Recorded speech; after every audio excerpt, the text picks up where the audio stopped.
Para esta mesa redonda contamos con la presencia de Ana Isabel Bernabé, que es la actual concejal de urbanismo del Ayuntamiento de Burgos, y de Agustín Herrero, que ha sido un poco el arquitecto director de las obras de rehabilitación del Aro de San Cristóbal, que ha dirigido pues, todo el proceso, ¿no? En primer lugar, pues vamos a Agustín, pues la idea que queríamos ver era primero, bueno, que nos presentes un poco a lo que ha sido este ARU, o sea, ya un poco más técnicamente, para que lo conozcan, porque posteriormente lo que vamos a hacer es vamos a ir a visitar esas obras y queremos que nos hagas una primera presentación de en qué consiste, el formato que tienen, dónde están ubicados y qué es lo que te encontraste en el ARU en el momento, dijéramos, en que ibas a iniciar el proyecto de rehabilitación de estas obras. Muchas gracias. Agradecer, como se suele decir, lo primero al Instituto por esta magnífica labor y formato de presentación del Congreso, que vemos muchas caras conocidas y otras que no, y que bueno, estamos aquí todos por lo mismo, ¿no? Bien, no pretenderás que yo resuma en 15 minutos, también como decía, de lo de 10 años, ¿no? Es imposible, pero que los arquitectos lo que tenemos que intentar es que las obras hablen por nosotros, no nosotros por ellas, ¿no? Luego vais a poder acompañarnos en distintos grupos y os vamos a, digamos, de viva voz viendo y tocando las obras. Bueno, ¿qué nos encontramos hace años? Cuando entonces evaluamos los edificios precisamente a través de la inspección técnica, con los formatos que ya vosotros desde el Instituto creo que ya estaban funcionando. Bueno, pues se hizo precisamente una evaluación de los males de los 34 edificios que conforman el barrio. Y anteriormente también se hizo igual en el caso del Polígono Riovena. Se pasaron las inspecciones técnicas con unos problemas muy serios de habitabilidad, digamos de daños de habitabilidad por condensaciones, por filtraciones también, pero fundamentalmente por los efectos de pared fría que los técnicos conocemos, ¿no? Con condensaciones intersticiales, internas, mohos, etcétera, etcétera. Bueno, pues de alguna manera había que diagnosticar, creo que diagnosticamos en el caso de Riovena, que si quizás cuando vayamos con los autobuses se puede dar una pequeña ronda para los que no sois de Burgos, veáis la imagen, que al atardecer es muy bonita, por cierto, pues ya prescribíamos eso que era el abrigar los edificios, eran unas envolventes térmicas, cuando en el barrio de Riovena de 725 familias tenía muy claro todas las familias y todos los vecinos que ahí había que pintar por fuera y había que dar unas impermeabilizaciones y que bueno, que no entendían muy bien qué era esto de prescribir unas envolventes exteriores, ¿no? Era aislar desde el exterior, etcétera, etcétera. Nos costó bastante convencer hace 17 años, en el caso de Riovena, que había que abrigar los edificios por el exterior. Entonces se diseñó también un sistema constructivo en la línea del que vais a ver a la tarde, de una envolvente térmica de fachada ventilada. Eran otros tiempos, eran en el año 2000, 2002, 2003, que es cuando diseñamos toda la gestión y toda la parte técnica de Riovena, las fachadas ventiladas. No había tanto rango como hay ahora, después de estos 15 años, pero sí que había suficientes como para adoptar soluciones técnicas con fachada ventilada, pero había unos precios prohibitivos. Hoy se diría que el mercado en cuestiones tecnológicas y de implantación, gracias también a la competitividad, los sistemas de envolvente térmica de fachadas han bajado, pues no voy a decir casi a la mitad, pero bueno, por ahí más o menos. Entonces nosotros no pudimos implantar una envolvente térmica de fachada ventilada en Riovena, sí fue un SATE, es un sistema muy efectivo, que está muy digamos, extendido por toda Europa y por España, y bueno, hoy es el día que lleva ya 11 o 12 años, con unos rendimientos térmicos muy aceptables, siendo un SATE muy delgado, es decir, hablábamos de 5 centímetros, que excedía muy por encima de la normativa entonces, digamos, en cuanto a cuestiones térmicas. Se ha dado ese salto de 15 años, y bueno, pues en San Cristóbal había unas patologías muy semejantes, prácticamente todo Burgos está construido con sándwich de ladrillo, cara vista, o con terminaciones de enfoscados, con cámaras que se llaman ventiladas, no sé por qué, porque nunca ventilan o casi nunca ventilan, y con aislamientos interpuestos que, bueno, os podéis imaginar que después del tiempo, pues en muchos casos nos damos cuenta que no hay aislamientos, un trasdosado interior, etcétera, etcétera. Bueno, con todos los puentes térmicos, estas cuestiones que quienes sois del oficio me entendéis, Bueno, pues esas evaluaciones que ha habido que hacer, esos digamos, diagnósticos en el hospital, esos rayos X, esas ecografías también las hemos hecho en los edificios, pues con los medios que actualmente tenemos, termográficos, análisis, evaluaciones, etcétera, etcétera. Bueno, pues una vez que evaluamos las patologías, pues lo que hicimos fue aplicar la solución, la medicina. Y bueno, así como después, como digo, después de 15 años, y decía yo en el vídeo, miro con nostalgia y hoy digo, me quedé corto, nos quedamos cortos en la prescripción de Riovena, quizás con 5 centímetros, y ya nos parecía un exceso. No sé si ahora nos hemos excedido, yo creo que no, pues estamos dando un salto cualitativo importante en unas fachadas ventiladas con una terminación, una piel ultraligera, en el sentido del peso, terminadas en fenólico y en composite, pero con un escudo térmico, o sea, digamos un vector, 20 centímetros de aislamiento en una arena roca, que yo creo que hoy será seguramente de los abrigos más ambiciosos, si se me permite, que se estén realizando en Europa. Es decir, bueno, se están haciendo. ¿Y por qué en Burgos se hacen tantas cosas? Pues muy fácil, porque hace frío. O sea, vamos a vender el frío por una vez. Burgos es una ciudad fría, temperatura, los burgaleses tenemos el corazón caliente. Pero bueno, es decir que afortunadamente a ese frío hemos tenido que abrigar nuestros edificios, ¿no? Pues esta es un poco la parte técnica, pues nos lo ha explicado un poco Agustín, pero yo creo que uno de los ejes del Congreso y una de las cosas, aquí tenemos muchos responsables municipales, gente que está trabajando en temas de rehabilitación, y yo creo que queríamos hacer mucho énfasis en cómo se ha trabajado, o sea, el modelo de gestión que se ha desarrollado para llevar adelante con éxito este área, ¿no? Y para eso, pues Ana, a mí me gustaría que nos cuentes un poco, bueno, cómo se ha organizado el ente gestor, dijimos, y cuál ha sido un poco el nivel de implicación un poco tanto del ayuntamiento como de lo que son, dijimos, los vecinos, toda esta comunión un poco que ha sido necesaria para que este sistema salga adelante. Cuéntanos un poco cuál ha sido la experiencia desde que tú te has incorporado y un poco el equipo que te has encontrado, ¿no?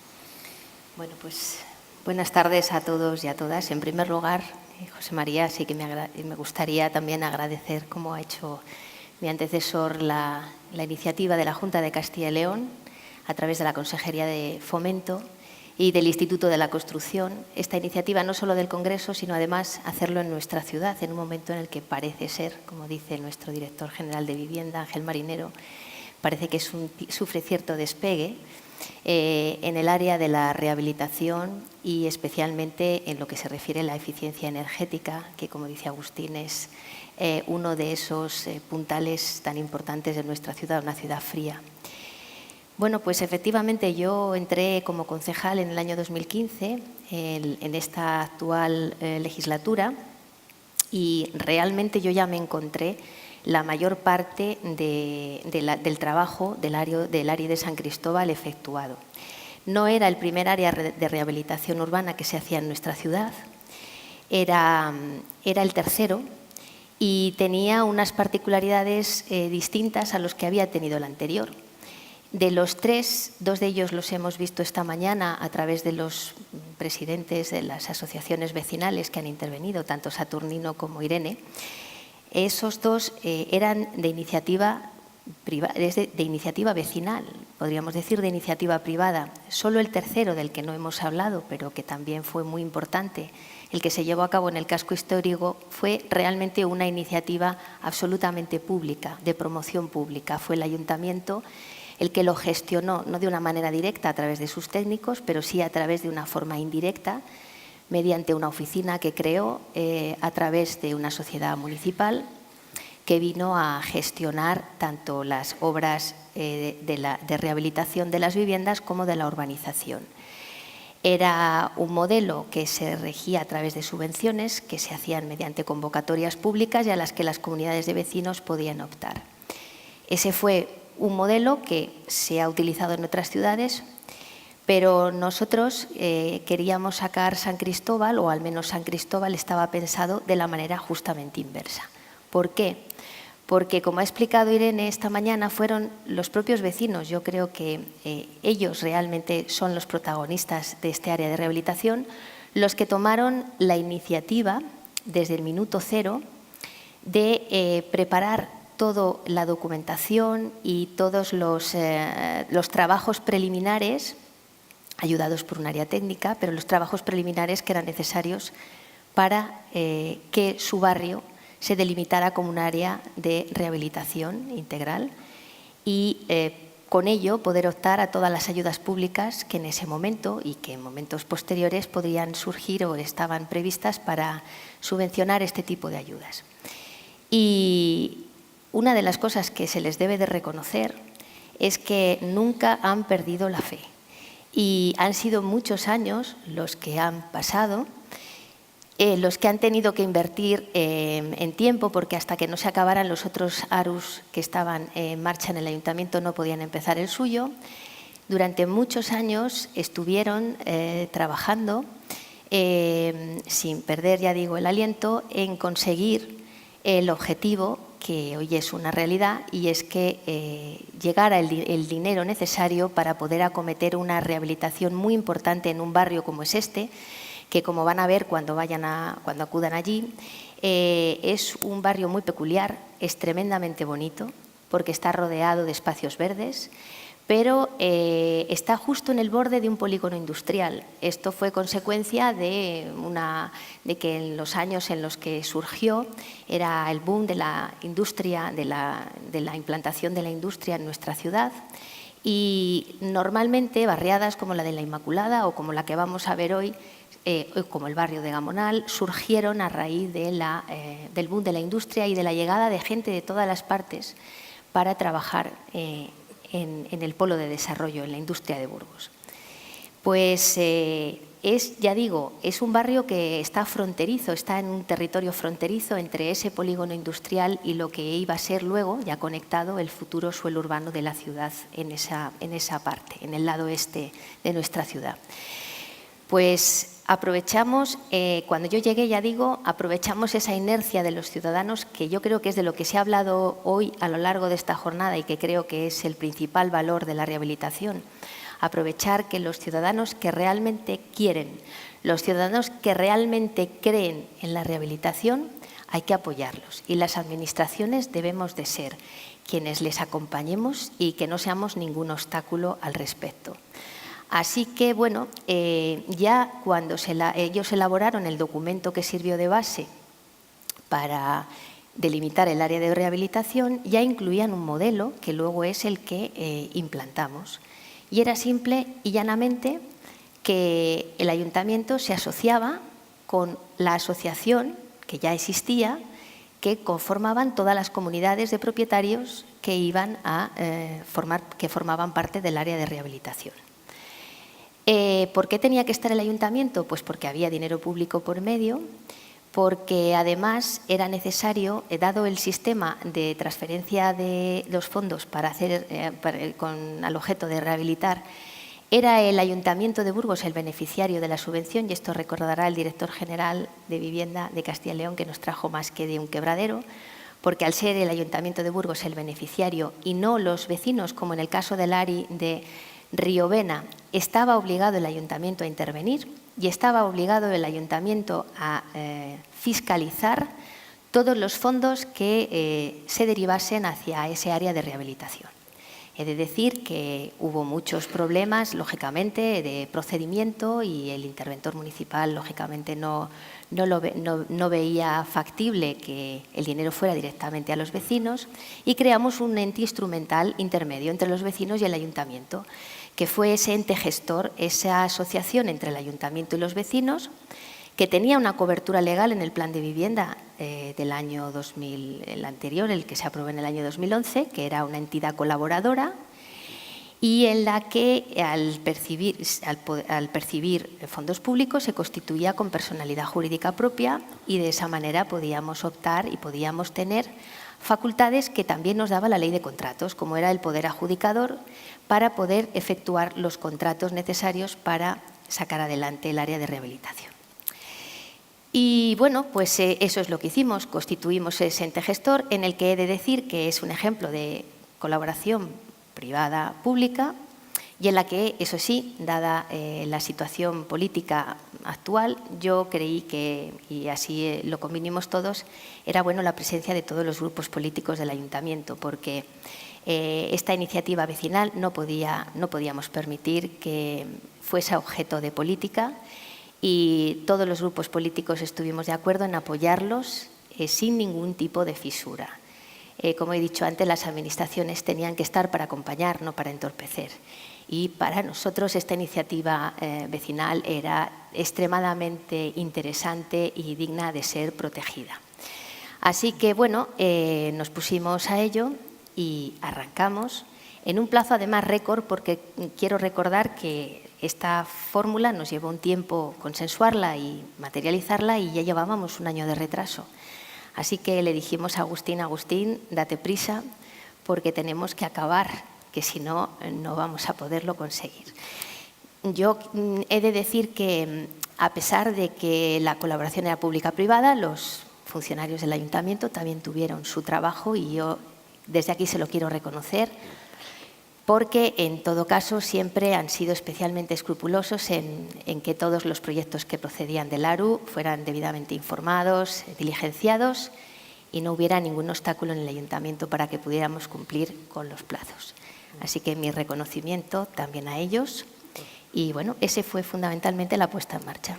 Muy bien. Agustín, a mí ahora me gustaría que te pongas un poco en la piel, dijéramos, de un técnico, dijéramos, que está en otra ciudad o que está, dijéramos, ¿cómo montamos algo parecido? Dijéramos, ¿cómo replicamos este modelo? ¿Cuáles son los pasos que tendríamos que seguir, dijéramos, para que esto se replique y se reproduzca? Y ahora pues nos ubicamos en Palencia, en León, no sé más. ¿Cómo conseguimos movilizar al vecindario? ¿Cómo conseguimos, dijéramos, implicar a toda esta comunión que hemos visto que se necesita? Para contar, aquí no hay secretos como la Coca-Cola, es decir, es de sentido común, de esfuerzo, de trabajo y, sobre todo, lo ha dicho antes Ana, de llevar proyectos viables y objetivos a las administraciones públicas. Es decir, no pidamos lo que no pueden darnos las administraciones. Es decir, nosotros al final lo que acabamos siendo, un poco desde nuestro gabinete, somos traductores de texto. Es decir, intentamos el lenguaje complejo de las administraciones públicas explicárselo y traducírselo a las comunidades de vecinos. Y al revés, intentamos ese lenguaje llano, ese lenguaje muy primario pero muy claro, también intentamos trasladárselo a las administraciones públicas. Digamos, somos traductores de textos bidireccionales. Bien, lo más importante es tener un barrio, si es que se pretende, digamos, establecer una nueva delimitación, un ARI o ARU o ARRU, que ahora, bueno, pues ya se verá conforme al nuevo plan estatal. Tienen que estar estructurados. O sea, en Burgos ha habido más intentos de sacar adelante proyectos de este tipo. Por ejemplo, en el caso de San Pedro y San Felices, por ejemplo, en el caso de Juan 23, nosotros hemos estado en contacto con representantes vecinales y no han salido, no han prosperado, porque no había quizás la circunstancia que sí que hubo en San Cristóbal y que está viendo en San Cristóbal y en Riobena. Es decir, eran barrios estructurados en cuanto a su representación vecinal. En el caso de Riobena, una gran mancomunidad tenía ya estructurada administrativamente sus cargos, y en el caso de San Cristóbal no era así. 34 edificios absolutamente independientes, con sus estatutos, con, digamos, reglas, ley de propiedad horizontal. Por aquí estáis los administradores, en muchos casos, de comunidades. Pero lo que hubo que hacer es, digamos, agrupar, o sea, crear una entidad gestora, que fue la llamada plataforma ARI, que fue la que luego ha dado paso al ente gestor. Es decir, para eso hay que tomar los acuerdos vecinales de las comunidades fehacientemente, aglutinar, tomar esos acuerdos y dar ese traslado y esa potestad de representación a ese equipo gestor nuevo que se ha de crear con sus estatutos. En este caso han sido creados con estatutos diseñados específicamente con unos fines sociales totalmente fiscalizados por la Junta de Castilla y León y que están, digamos, aceptados y son totalmente legales. Es decir, eso por un lado. Y por otro lado, pues tiene que haber, digamos, una base también técnico-jurídica que esté arropando durante todo el proceso, para que las soluciones propuestas lleguen a las administraciones y fructifiquen. Bueno, dicho así parece que es sencillo, ni fácil ni sencillo, se puede conseguir. Es decir, este es un modelo quizás inverso. Es decir, primero es la comunidad de vecinos quien dice, sí, estoy convencida, yo quiero, incluso ya he aportado durante estos 3-4 años primerizos esos fondos voluntarios, que más o menos vienen a ser 1/3 de la inversión total, porque en este caso, y un pequeño paréntesis, los fondos públicos han llegado al 82% a fondo perdido.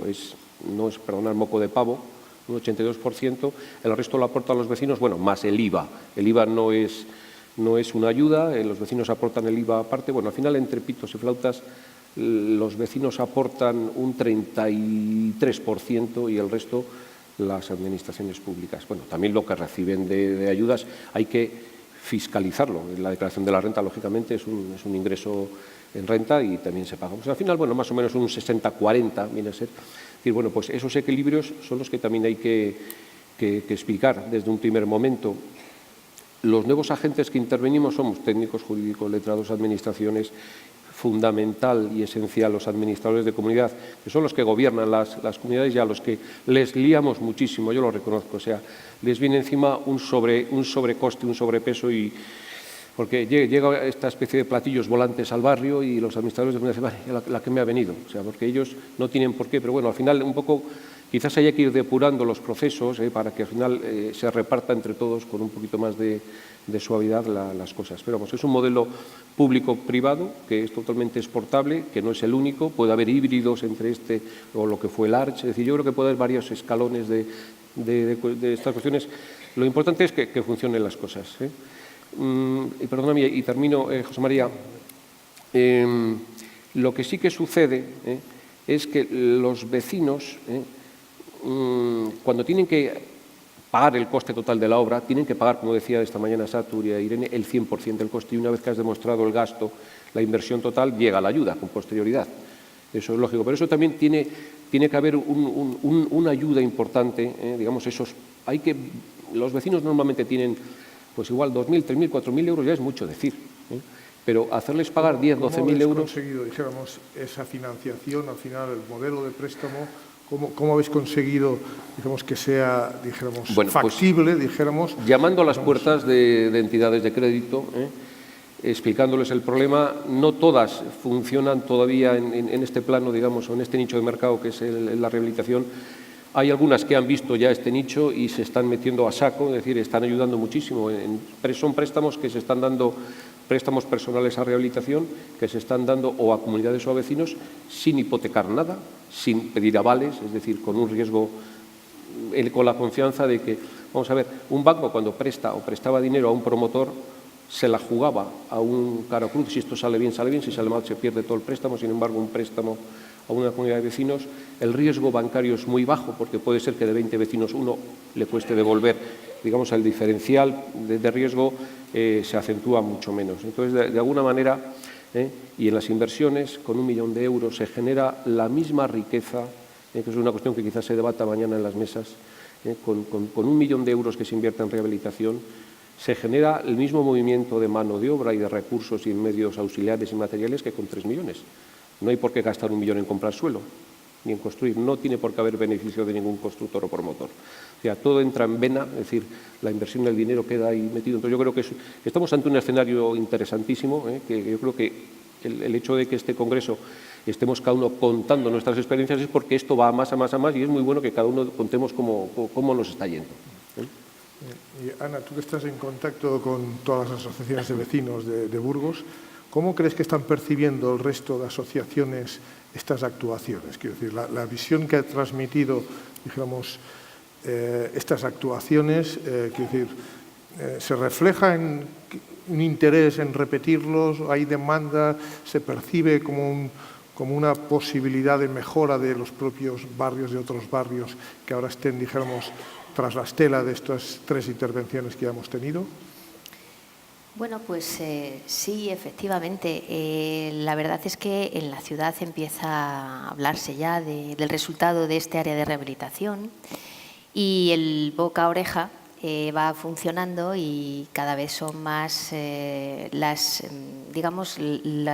más que asociaciones vecinales, de momento son iniciativas de algunas comunidades de vecinos de pensar cómo pueden ellos también implantar un modelo de este tipo. Hemos tenido algunas actuaciones que no han llegado a ser un ARU, como en San Juan de los Lagos, que ha sido una especie de mezcla entre el ayuntamiento hace la urbanización, nosotros rehabilitamos las fachadas, que ha dejado también o que va a dejar también una imagen muy importante de algún barrio, pero sí que es cierto que cada vez son más las zonas, que ya hay estudios de la Consejería de Fomento sobre zonas en función de los resultados que nos van dando ya las ITES, zonas que podrían ser objeto de futuras áreas de rehabilitación. Pensar que la rehabilitación no solo incluye lo que es la mejora de edificios ya existentes, sino que también hay que pensar en utilizarla en zonas en las que están especialmente deterioradas precisamente porque ha habido derribos y no es fácil sacar adelante una rehabilitación de ese espacio. Y estoy acordándome del Plan Especial de Rehabilitación Interior de Gamonal, del antiguo pueblo de Gamonal, que es una especie de barriada de casas que todavía quedan algunas de ellas en pie, otras no, que están al pie del Camino de Santiago a su entrada por nuestra ciudad, en el barrio de Gamonal, enfrente de la iglesia de la antigua de Gamonal, y que, a pesar de que hemos aprobado el Plan Especial de Rehabilitación, los propietarios actuales no terminan, después de año y pico de haberlo aprobado, no terminan de promoverlo. Y quizás podría ser objeto, si queremos realmente ponerlo en valor, dada la situación estratégica que tiene, pues podría ser también posible delimitar, es decir, delimitar un área de rehabilitación y optar en un futuro a posibles ayudas.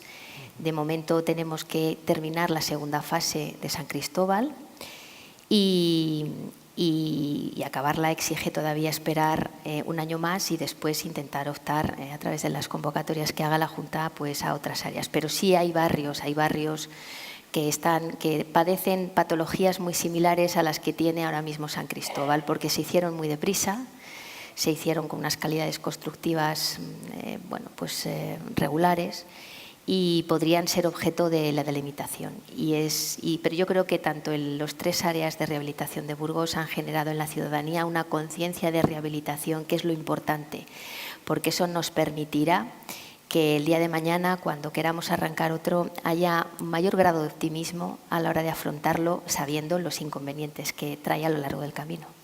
Muy bien. Nos ha contado un poco Satur antes que se monitorizó el de Río Vena. Ya tenemos datos reales, me consta de que lo tienes monitorizado, lo tenéis con datos de consumo reales. ¿Qué es lo que esperas un poco de los de San Cristóbal? Quiero decir, al haber aumentado las prestaciones técnicas, realmente ese ahorro, que no solo es de consumo, sino sobre todo de tiempos de utilización de la calefacción, ese grado de confort, ¿cómo lo vamos a medir para poderlo también dar a conocer a todo el mundo? Efectivamente. En el caso de Río Vena, hemos tenido la gran suerte de ser una única producción, es decir, una gran caldera con 3 subcentrales que genera calor y agua caliente sanitaria para las 715 viviendas. Entonces, ahí se cuenta empíricamente cada año los miles de metros cúbicos de gas natural que se queman. O sea, eso no da lugar a error de ningún tipo. Sí que sabemos también que el confort, una media de temperaturas diarias antes de realizarse la obra en Río Vena, pues alcanzar los 19-20 grados era casi imposible en cuanto a temperaturas en invierno en el interior de las viviendas. Hoy es el día que se llega a las 23 con muy poco esfuerzo y la inercia térmica se mantiene por la mañana al madrugar. Si tu vivienda estaba a 21 grados o 22, va a bajar 1 grado o grado y medio. ¿Vale? Eso es una cuestión que también hay que evaluar a la hora del consumo, de lo que es el confort. En el caso de San Cristóbal, lo decían y a nosotros nos halaga muchísimo que sean los vecinos quienes están diciendo: os habéis equivocado, nos prometisteis que íbamos a ahorrar un 55 o un 50 y estamos ahorrando bastante más. Es decir, nos hemos pasado un poco de frenada y nos alegramos. Es decir, todavía no tenemos la evaluación para que esto sea así, tenemos que monitorizar con un tiempo prudencial. O sea, estamos hablando de efectivamente un invierno que ha sido muy frío y quizás esto sea un poco el primer arranque, pero desde luego que los resultados nos están sorprendiendo. Vamos a hablar de que hemos metido un escudo térmico muy importante, importante, con un sistema, yo creo que más que pionero en envolvente térmica.